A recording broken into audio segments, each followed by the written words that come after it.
Commander, I'm glad you've chosen to side with the Hotari.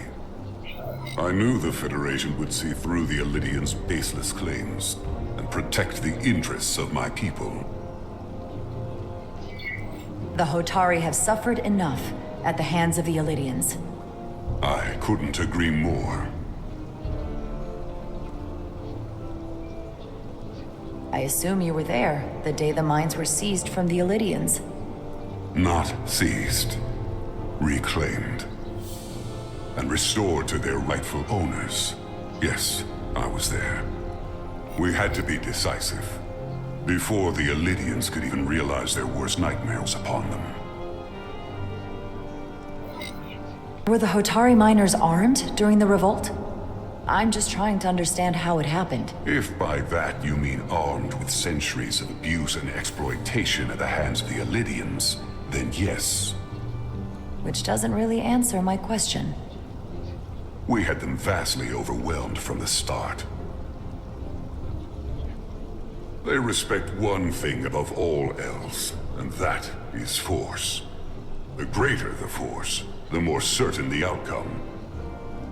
Any talk of making peace is just that, and worth little without the strength to secure it. Which makes me wonder about your ship, the Resolute. Undoubtedly the Federation's finest warship. Ready to contend with anything the Elidians might have in store. Or is that not true? Maybe I've misjudged it. I wouldn't say state-of-the-art, but the Resolute is plenty capable and can hold its own against just about anything. Let's hope so. Because at the moment, it's the only thing preventing them from wiping us off the map. Sidron. A pleasure meeting you, Commander. I'm sure we'll cross paths again.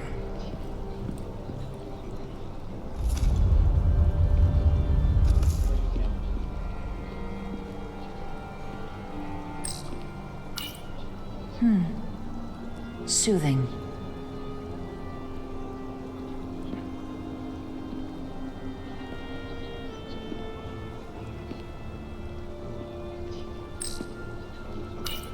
Commander Rydek, I'm encouraged to see the Federation supporting my people. I'm afraid of what might happen without your help. If anyone deserves thanks, it's Ambassador Spock.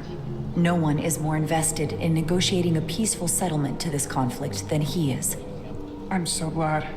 We need his help before the situation escalates further than it already has. It's been very trying. I saw you speaking with Sidron, our national hero. I'm curious, what did he say? He seems to be of the opinion that negotiating for peace is a waste of time. Because force is the only blunt instrument he understands. He's a miner, not a diplomat. For the first time in our history, the Hotari have the upper hand. We see ourselves as strong instead of downtrodden. New voices have risen up. Old voices shouted down. Galvin and Sidron have become national heroes. Now, they have the Queen's ear. Better or worse, depending on your perspective.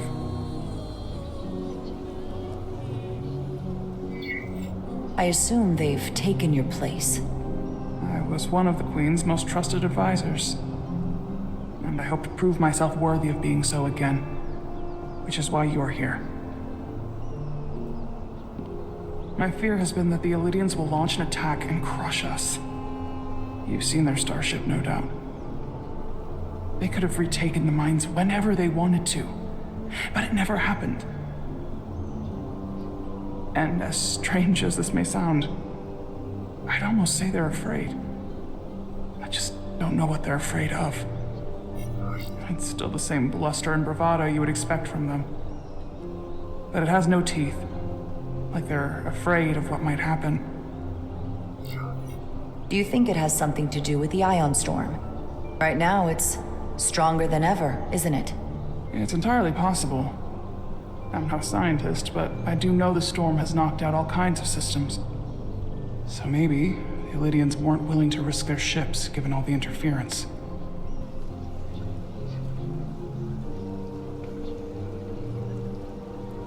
Since the day of the revolt, Galvin has seized control of the mines and restricted all access.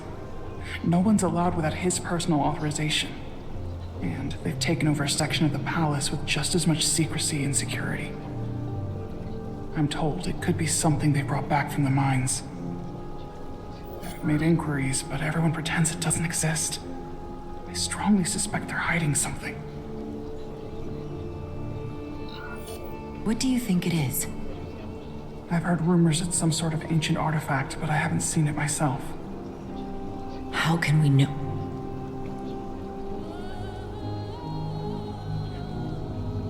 I'd better see what's happening. Do you think you can find out what they're hiding? I need to see proof of something before I can make my case to the Federation. I can try, but even if I found it, I might not know what to make of it. Take this. You can use it to capture whatever you find, and then send it to me.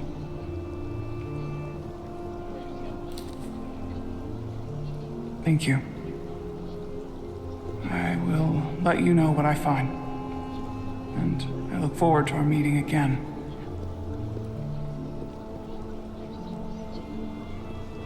Sorry, I couldn't help but notice you were speaking with the Hotari this whole time. I figured in the interest of fairness, I should offer another perspective. Of course. I'm probably not telling you anything you don't already know, but these negotiations rely on the Federation's neutrality, as does any hope you might have for a supply of dilithium in the future. So, why you would choose to side with the Hotari escapes me. Without Lydian involvement, there is no dilithium trade. Clearly, you weren't aware. We are and will remain completely neutral. Our only interest is the peaceful resolution to this conflict. As is ours. Of course, the question is, at what price? Major Salit Arminta, Special Attaché, Lydian Armed Forces. Pleasure to meet you, Commander. I have my issues with the Hotari, but I have to give them some credit. They know how to seize an opportunity. Inciting an uprising the same day as a massive once-in-a-lifetime ion storm. Our assumption was that this storm was just an anomaly. Yes, a very convenient anomaly. At least that was what we were told. Of course, I wasn't there. But who am I to say otherwise? You should know better than to believe everything you're told. Well, the official story is that it was the storm that enabled the revolt. How else do a bunch of unarmed, unorganized miners seize control of an entire moon, much less thousands of mines? But I've talked to people who were there. They tell a different story. They say they're lucky to have escaped with their lives. That it was more than just the storm. That somehow the miners were able to harness the energy from the storm. I know it sounds crazy. I'm not even sure I believe it myself. But that's what they said. You just answered your own question. How do a group of miners do something that in theory can't be done? That's how. Harnessing the storm. But even if it's true, how does that even happen? You tell me. If you'll excuse me, Commander Ryder.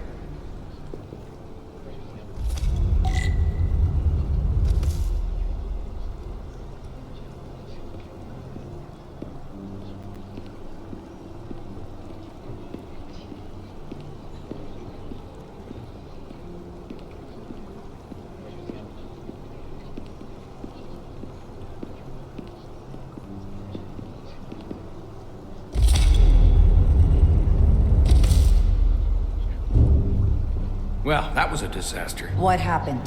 The Hotari refused to concede anything, so the Illidians stormed out. The Hotari did not invite us here as peacekeepers. I hope your efforts were more fruitful than ours.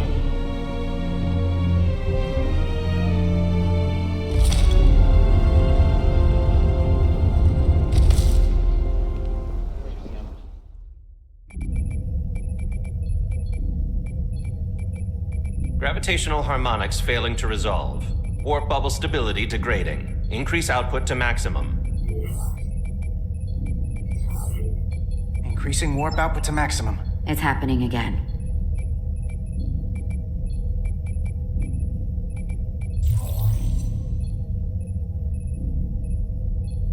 It is evident that presently, the Resolute cannot achieve warp propulsion. Since our diagnostics rule out any problems with our warp systems or anything about the ship, the problem appears to be the fabric of space itself. Space itself?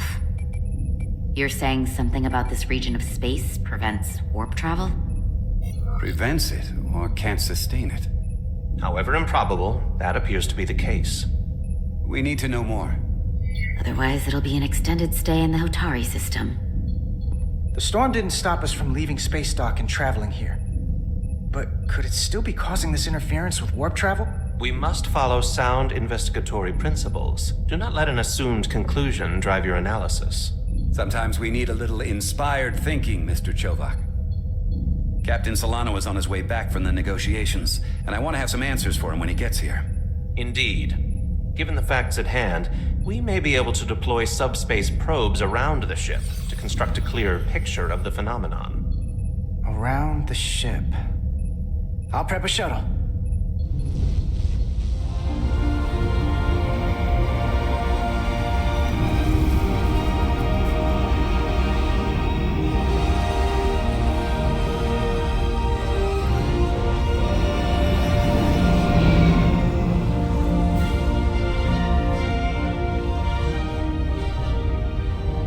Setting up a waypoint at a distance roughly corresponding to the edge of our warp field. When we get there, I'll deploy the first probe.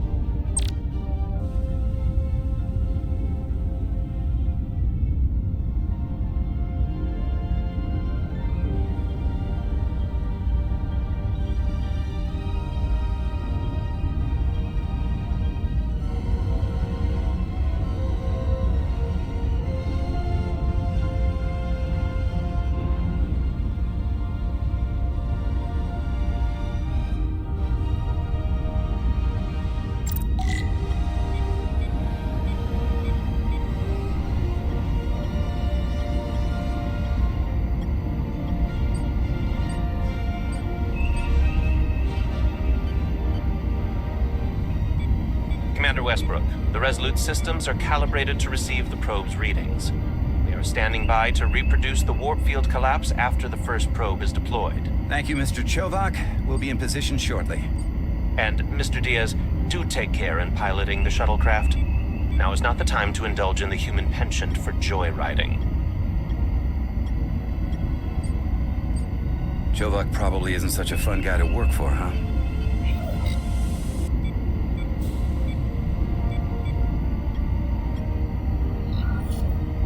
Nah, Lieutenant Commander Chovak's not so bad. You know, once you get used to him. And, I've learned a lot working under him. I have a feeling I'm going to have to work harder to be a political animal like you, with this new first officer coming aboard.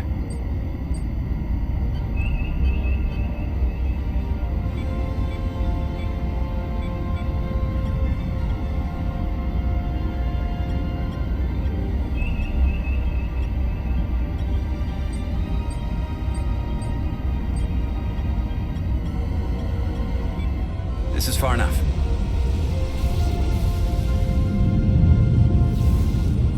Transporting the first probe into position.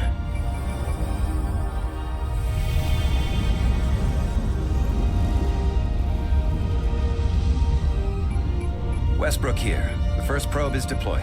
Understood. We are reading it. We are about to replay the simulation.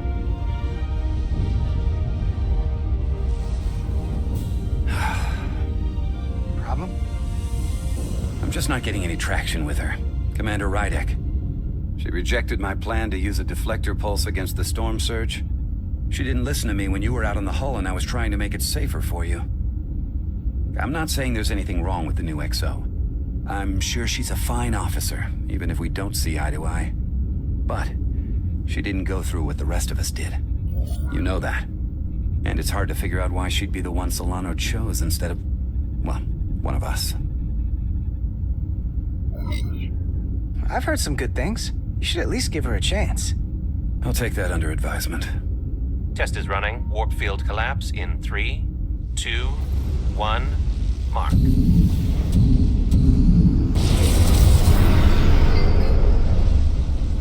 Whoa. All right, that is definitely a problem with the fabric of space. We need to get another probe out there.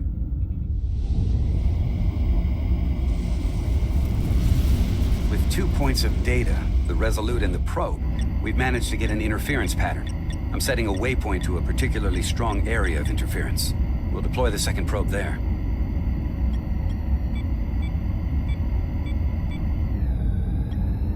Listen, I'm gonna give you a piece of advice I wish someone had given me. Make sure you're never just one thing. And don't get so focused on what's in front of your face that you lose sight of the big picture. Before Rydek showed up, the captain pulled me into his ready room and told me he didn't think I had the people skills to be first officer. What a load of crap. I mean, if he'd said that about Chovak, sure. Well, if you're asking, I think you're a people person. After all, here we are. Me, an enlisted officer. You, one of the senior staff. Talking like old buddies. I should send Solano to talk to you. Bring him on. I'm sure you can handle him. You've got potential. You're a capable engineer. You're good in the field. Keep up the good work, and who knows? A solid jack of all departments like you could be Commander-in-Chief of Starfleet one day.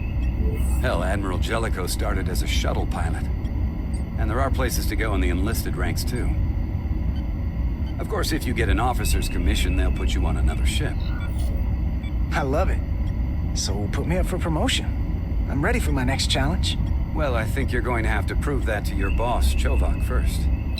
He's the one who has to put you up for consideration. If I were first officer, it would be different. Well, then I'll just have to change Commander Chovak's mind. I'll work hard and better, and he won't be able to ignore it. You've got grit. I'll give you that.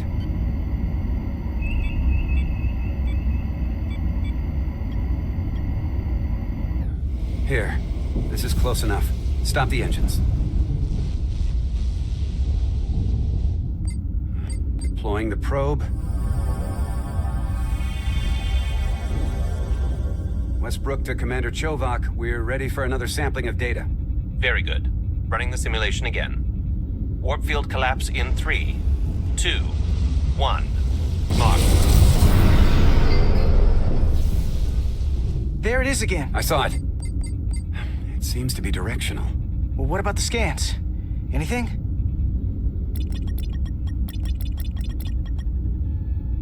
Here's the readings in relation to our local space. We've got the Resolute, Otari Prime, and the probes. All this interference is overloading the sensor buffers. We're gonna have to triangulate the sensors manually.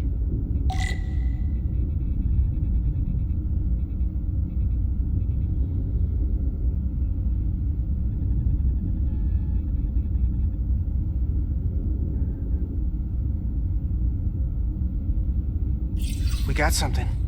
These markers indicate peaks in the gravimetric interference patterns. Let's see if I can find some more.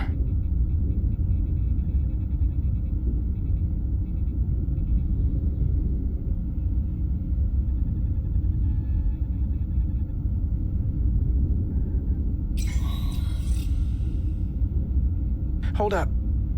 This is coming from the moon. A beam that blocks warp travel. Aimed right at us. Someone is doing this intentionally. I don't know how they're doing it. This is like nothing I've ever seen. We're under attack and we didn't even know it. We need to stop them. Unplug whatever it is they're hitting us with. Now, look here. It's our current readings of the ion storm. These concentrations. They line up with the interference pattern. The storm and this beam, they're coming from the same place. Carter, whatever petty local conflict brought us here, it's just a small part of something much bigger.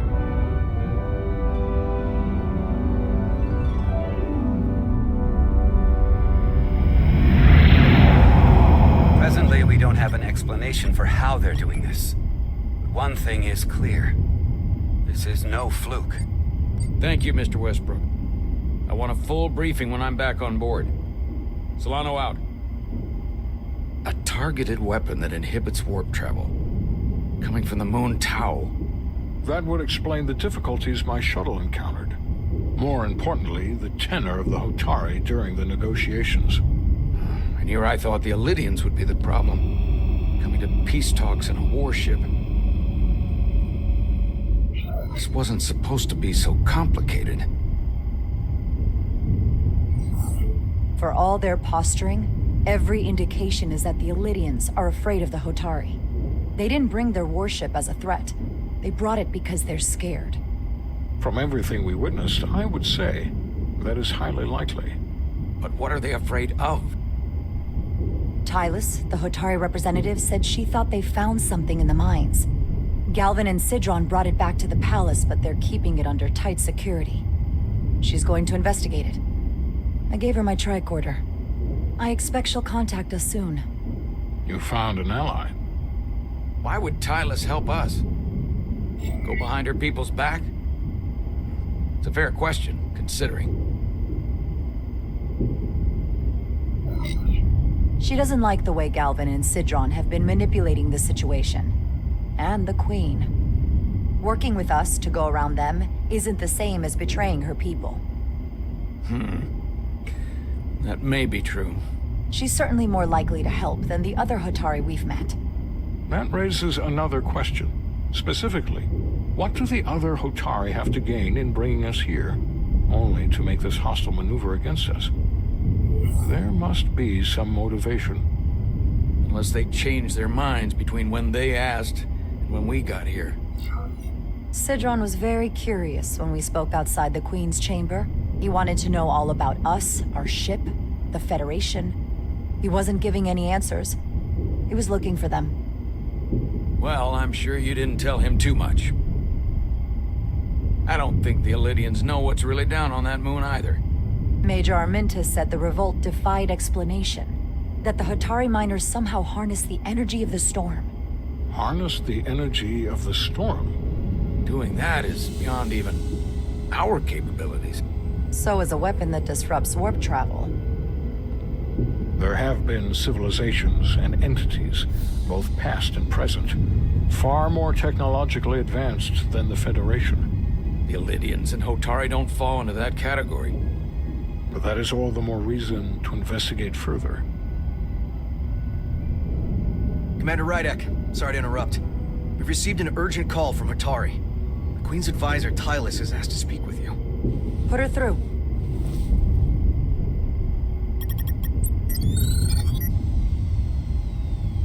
Galvin and Sidron are still with the Queen. I've enlisted help to gain access to the room they have under guard. I don't have much time. I'm not supposed to leave my post. It's only for a moment. I so appreciate your help.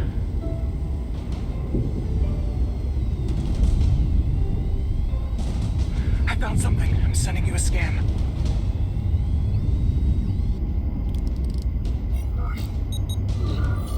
Got it. Tylus, if we needed to gain access to the mines on Tau, is that something you could help us with? I suppose it wouldn't be easy, but I have to go. Tylus. Can we reconnect?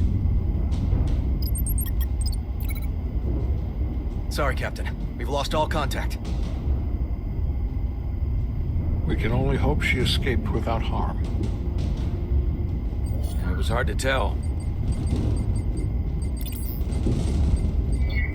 Tylus wouldn't have offered to help if she didn't know what she was doing. That's a lot of faith in someone we barely know. Let's see the scan of whatever the hell that was.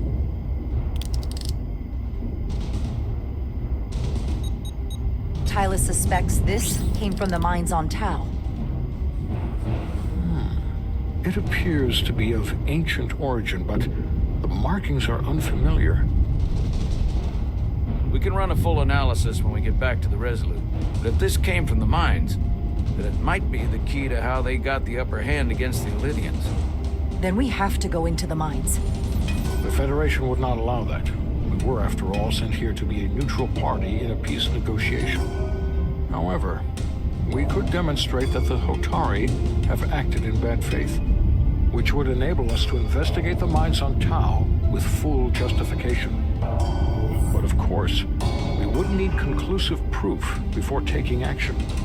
Otherwise, it could put us in a difficult position. Whatever this artifact is may be proof enough. At least to satisfy the Federation.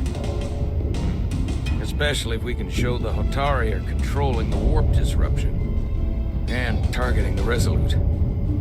We may have a better understanding once we analyze the device. But a mission to the mines, covert or otherwise, is not out of the question. And I will handle the Federation.